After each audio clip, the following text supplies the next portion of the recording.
आहे त्यांना कायद्यानुसार मोफत पुस्तके त्याचबरोबर मोफत गणवेश देण्याचा कायदा आहे।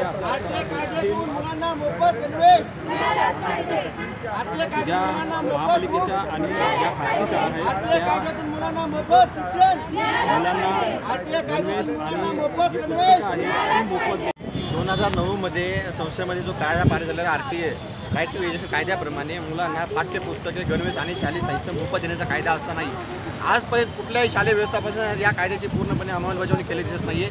कारण शालेय व्यवस्थापन जे खाजगी शाळा आहेत ना त्यांचं आणि अधिकाऱ्यांचं सगळं साठवलं चालू आहे।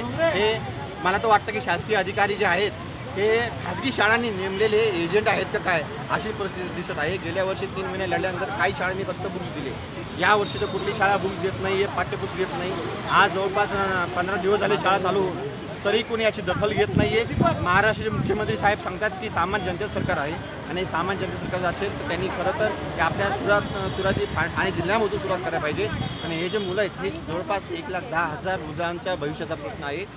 त्यांना कायद्याप्रमाणे जे आहे ते आम्ही तेच म्हणत आहोत, मुख्यमंत्री साहेबांनी यात दखल घ्यावी आणि कायद्याप्रमाणे जे आहे ते मुलांना RTमधून जे सुविधा आहेत त्या देण्यात यावी। यापूर्वी आपण कोणाकोणाकडे पाठपुरावा केला आहे काय सांगता? आम्ही गेल्या वर्षीपासून सारखं पाठपुरावा करतो। शिक्षण अधिकारी असतील, शिक्षण मंत्री आहेत, आपले महाराष्ट्र मुख्यमंत्री एकनाथ शिंदे साहेब आहेत, जिल्हाधिकारी साहेब, सर्वांना निवेदन दिले, परंतु याच्याकडे कोणी घेतच नाही आहे। कुठली शाळा दखल घेत नाही आहे तर पालकांचा अशा जवळपास 200पेक्षा जास्त शाळा आहेत। या सर्व शाळांवरती कारवाईची मागणी केली आहे, पण कारवाई होईल का नाही आम्हाला माहीत नाही। आम्हाला कारवाईची आवश्यकता पण नाही, फक्त गरिबांच्या मुलं आहेत त्यांना पाठ्यपुस्तक गणवेश देण्यात एवढीच आमची। जर नाही दिलं तर नाही दिलं तर मी सोमवारपासून इथे उपोषण बसणार आहे ठाणे महानगरपालिका कार्यालयात।